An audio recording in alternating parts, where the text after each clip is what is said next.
अभी हर लोग चाहते हैं कि आईसीएआर से अफिलिएटेड कॉलेज हमको मिले, लेकिन ऐसा नहीं हो पाता है। लेकिन पर भी अगर आपको कभी भी ऐसा अपॉर्चुनिटी मिले कि आईसीएआर से अफिलिएटेड कॉलेज में एडमिशन हो, वो भी डायरेक्ट, तो उसको छोड़ना नहीं चाहिए। ठीक है, तो आज मैं आपको ऐसा ही न्यूज बताने वाला हूँ जिसमें आईसीएआर से अफिलिएटेड कॉलेज में आप डायरेक्ट अपने 12th के मार्क्स के बेस पे एडमिशन लेने वाले हैं। और इसमें सबसे बड़ी बात यह है कि ऑल इंडिया के भी जो भी स्टूडेंट है वो यहाँ पे एडमिशन ले सकते हैं, लेकिन स्पेशली छत्तीसगढ़ के स्टूडेंट भी यहाँ पे, उनके लिए स्पेशल ये है, तो वो भी स्टूडेंट ले सकते हैं एडमिशन। ठीक है, तो सबसे पहले हम बात करेंगे कि इंदिरा गांधी कृषि विश्वविद्यालय के द्वारा एक फॉर्म रिलीज किया गया है जिसमें 12th के बेस पे आईजी के भी इंदिरा गांधी कृषि विश्वविद्यालय में आपका एडमिशन होगा। तो सबसे पहले हम हर चीज़ों पे बात करेंगे, लेकिन सबसे पहले हम ये देखेंगे कि सीट कितना है भाई। 10 सीट पे एडमिशन होने वाला है क्या, या फिर 500 सीट पे है, या फिर 1000 सीट पे, सीट कितना है। तो सबसे पहले हम सीट को देखते हैं। सीट को देखने के बाद ही स्टूडेंट के मन में आता है कि यार फॉर्म अप्लाई करना चाहिए या फिर नहीं करना चाहिए। तो चलिए सबसे पहले हम आपको सीट दिखाते हैं। तो ये सीट है, आप यहाँ पे देखें कि इंदिरा गांधी कृषि विश्वविद्यालय रायपुर, सीट एबिलिटी ड्यूरिंग 2022-23। तो और नीचे ओवरऑल सीट की बात करें, यहाँ पे आप देखें, इससे बहुत सारा कॉलेज यहाँ पे अफिलिएटेड है, उन सबको ऐड करके यहाँ पे दिया हुआ है। तो नीचे मैं आपको जहाँ पे टोटल सीट है वो मैं आपको दिखाता हूँ। 605 टोटल सीट 605 है, जिसमें कुछ सीट पेड सीट भी है, मतलब थोड़ा सा आपको ज़्यादा पैसा देना पड़ सकता है। लेकिन पर भी क्या कीजिएगा, आईसीएआर से अफिलिएटेड कॉलेज आपको मिल रहा है। किसी प्राइवेट कॉलेज में जाने से पहले अच्छा है कि आईसीएआर से अफिलिएटेड कोई गवर्नमेंट कॉलेज मिल जाए, वो भी बहुत ही अच्छा कॉलेज। तो अब हम बात करेंगे कि जिनका नॉर्मल एडमिशन हो जाएगा उनको कितना पैसा लगेगा, और जिनका पेड सीट पे एडमिशन होगा उनको कितना पैसा लगेगा।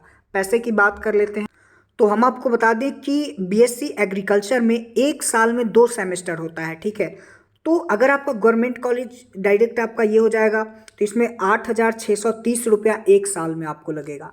लेकिन वहीं पे प्राइवेट कॉलेज सीट में होगा तो 27,315 रुपया। ठीक है, और सेल्फ फाइनेंस सीट मतलब पेड सीट, ये पूरा पूरी आपको पैसा पेड करना पड़ेगा। तो इसमें आपको 50,500 रुपये हर सेमेस्टर, मतलब एक साल में आपको 1,01,000 रुपया जो है वो आपको यहाँ पे सेल्फ फाइनेंस सीट पे अगर आपका होता है तो यहाँ पे लगेगा। ठीक है, तो सबसे पहले हम अब ये बात कर कि आप फॉर्म कैसे अप्लाई करेंगे, डेट कब से स्टार्ट हो रहा है, डेट के बारे में भी थोड़ा सा बात कर लें।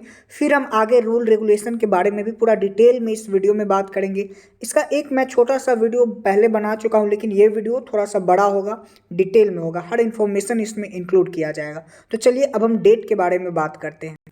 तो ये डेट दिया हुआ है और आप यहाँ पे देख सकते हैं 12वीं के आधार पर बीएससी कृषि और उद्यानिकी, मतलब बीएससी एग्रीकल्चर और हॉर्टिकल्चर दोनों कोर्स में आप एडमिशन ले सकते हैं।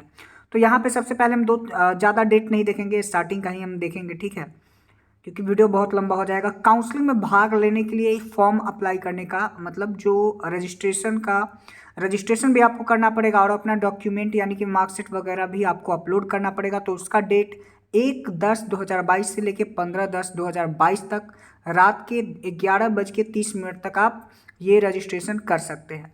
बहुत सारे ऐसे स्टूडेंट होते हैं जो रजिस्ट्रेशन तो कर पाते हैं, लेकिन उनका फीस जो है वो अपलोड ये नहीं हो पाता है, कट नहीं पाता है। तो यहाँ पे आपको क्या करना है कि अगर आपका फीस नहीं कट पाया तो 17/1/2022 से लेके 18/1/2022 के बीच तक आप फीस कटवा सकते हैं, लेकिन रात 11:30 से पहले।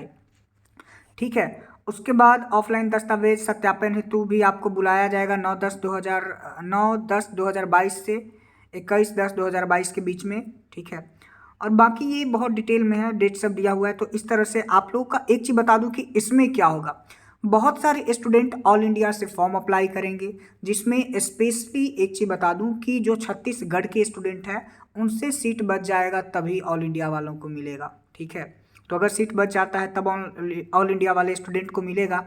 तो यहाँ पे सब स्टूडेंट फॉर्म अप्लाई करेंगे जिनका बहुत अच्छा मार्क्स होगा आगे से, समझ रहे बातों को, तो उनको सेलेक्ट किया जाएगा। फिर उन लोगों का एक मेरिट लिस्ट जो है वो यहाँ वेबसाइट पे अपलोड कर दिया जाएगा। ठीक है, तो इस तरह से ये सारा प्रोसेस होगा। अब हम ये चीज़ देख लिए, फिर हम आगे चलते हैं। अब यहाँ पे देखिए आपको फॉर्म कैसे अप्लाई करना है, इस टॉपिक पे अब हम बात करते हैं। सबसे पहले आपको www.igkv.ac.in पर आपको जाना है। वहाँ पे आप जाएंगे तो आपको वहाँ पे दिखेगा एडमिशन 2022-23 का एक पोर्टल दिखेगा। उस पर आप क्लिक करेंगे। जैसे ही आप क्लिक करेंगे उसके आगे यूजी ऑनलाइन काउंसलिंग दिखाई पड़ेगा, जिसमें पीएटी एंड 10+2 बेस्ट बीएससी एजी और हॉर्टिकल्चर का ऑप्शन दिखेगा। तो आपको क्या करना है, बीएससी एजी हॉर्टी वाला 12th बेस्ट वाला जो रहेगा उस पर आपको क्लिक करना है। जैसे ही आप क्लिक करेंगे तो फिर एक नया पेज ओपन होगा, ठीक है। तो उसमें पेज खुलेगा, उसमें आपको साइन अप करना है, ठीक है। उसके बाद वहाँ पे क्या होगा, सब अपना डॉक्यूमेंट आप जो आपका इन्फॉर्मेशन होगा वो फिल करना है। 12th का आपका कितना परसेंट था वो आपको देना है, अपना नाम देना है, 12th का रोल नंबर देना है, उसके बाद आपका डेट ऑफ बर्थ देना है, मोबाइल नंबर देना है जो चालू होता हो, ठीक है। उसके बाद ओटीपी मिलेगा, फिर वहाँ पे अपलोड करना है ओटीपी, ठीक है। उसके बाद हम आपको बता दें, उसके बाद जब अपना सारा डिटेल फिलअप करके ओटीपी आप डाल देंगे तो आपके मोबाइल पे एक आईडी और पासवर्ड भेजा जाएगा। उसको डाल के आप वहाँ पे लॉगिन हो जाएंगे, ठीक है। उसके बाद आपका डिटेल जो है, माता पिता का नाम, जन्म तिथि, कैटेगरी, ठीक है, ये सारा आपको डालना पड़ेगा। फिर आप सेव एंड नेक्स्ट पे क्लिक करें। उसके बाद आपको फ़ोटो अपना अपलोड करना पड़ेगा जो कि 50 KB से कम होना चाहिए। अपना सिग्नेचर करना है, 20 KB से कम होना चाहिए। सेव एंड नेक्स्ट पे आगे फिर क्लिक करें। उसके बाद क्या होगा कि विश्वविद्यालय के अंतर्गत संचालित शासकीय एवं निजी कृषि एवं उद्यानिकी महाविद्यालय की सूची, आपको सूची दिखेगा। प्रत्येक अभ्यर्थी को प्रवेश हेतु सूची के महाविद्यालय का प्राथमिकता अनुसार चयन करना होगा। समस्त महाविद्यालयों का प्राथमिकता अनुसार चयन करना अनिवार्य है। इस हेतु वीडियो भी उपलब्ध होगा। मतलब वहाँ पे कॉलेज का नाम दिया होगा, उसको आप अपने अकॉर्डिंग आप उसको चूज कर सकते हैं, ठीक है। और फिर आगे आपको ऑप्शन मिलेगा कि आप सेल्फ फाइनेंस सीट पे ले सकते हैं, लेना चाहते हैं, या फिर जनरल ऐसे ही लेना चाहते हैं, या फिर दोनों पे लेना चाहते हैं। तो उस तरह उसको भी आपको चूज कर लेना पड़ेगा, ठीक है। फिर आगे आपको यहाँ पे अगर यहाँ पे हम दिखाएं कि वहाँ पे आपको ऑटो अपग्रेड का ऑपरेशन मिलेगा, आप वहाँ पे ऑटो अपग्रेड कर दे ताकि नेक्स्ट में आप पार्टिसिपेट कर पाएंगे, ठीक है। उसके बाद आपको क्या करना है कि इसके पश्चात अपने सभी जो भी आपका डॉक्यूमेंट है वो अपलोड करने का ऑप्शन आपको मिलेगा। 10th का मार्कशीट, 12th का मार्कशीट परसेंटेज के साथ, ठीक है।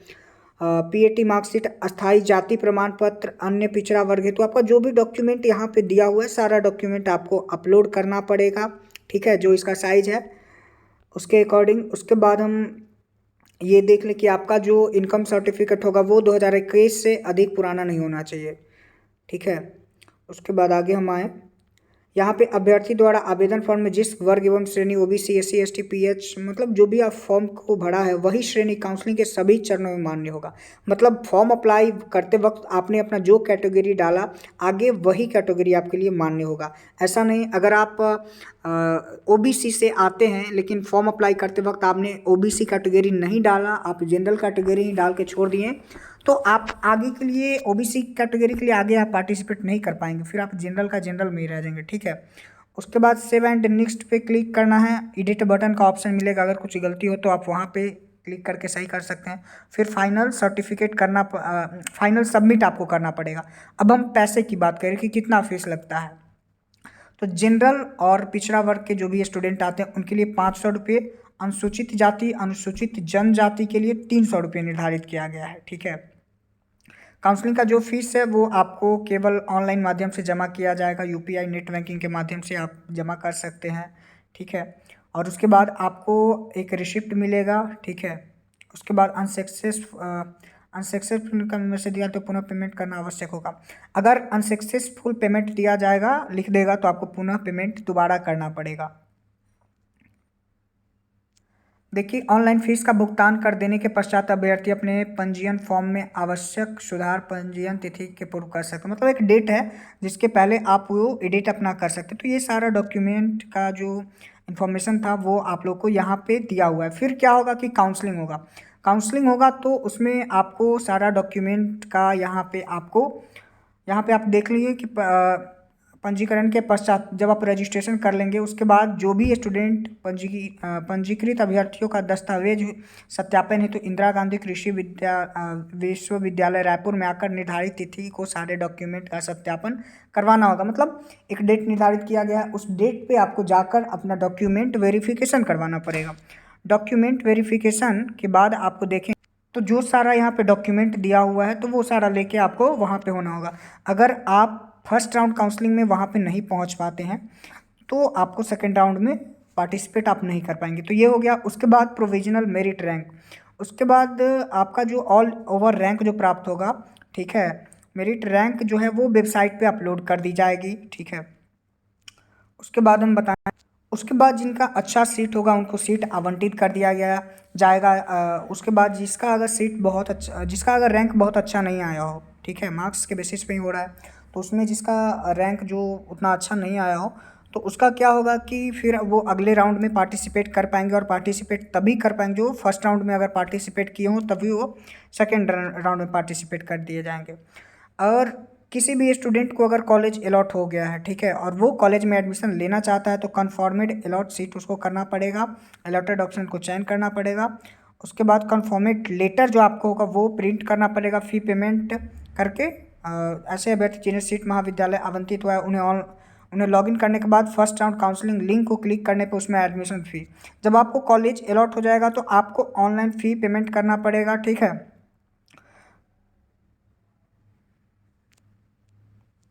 फिर उसके बाद फ्रीज एंड फ्लॉट ऑप्शन, अभ्यर्थी को फ्रीज एंड फ्लॉट दो ऑप्शन दिखाई देंगे। ऐसे अभ्यर्थी जिनकी उनकी प्राथमिकता का प्रथम महाविद्यालय आवंटित हुआ है उन्हें केवल फ्रीज ऑप्शन दिखाई देगा, फ्लॉट ऑप्शन केवल उन्हीं को दिखाई देगा जिनको उनको प्रथम चॉइस नहीं हुई है, ठीक है। तो ऐसे वरीयता महाविद्यालय प्राप्त हुआ है, वह संतुष्ट है, अगले चरण की काउंसलिंग में भाग नहीं लेना चाहते हैं तो फ्रीज ऑप्शन का चयन करना पड़ेगा। उसके बाद आपको कंफर्म कर देना पड़ेगा। तो ये सारा आगे का बहुत ज़्यादा डिटेल है।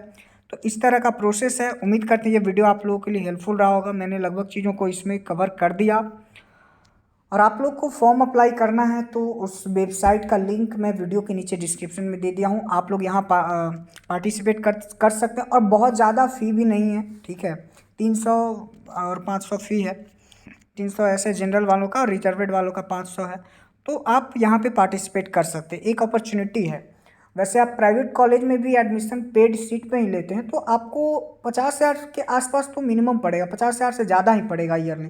लेकिन यहाँ पे 50,000 में आप अच्छा डिग्री ले पा रहे हैं, ICAR से एफिलिएटेड अच्छा कॉलेज है। तो उम्मीद करते हैं कि आप लोग इसमें पार्टिसिपेट करेंगे। धन्यवाद, थैंक्स फॉर वॉचिंग। चैनल के साथ बने रहिए।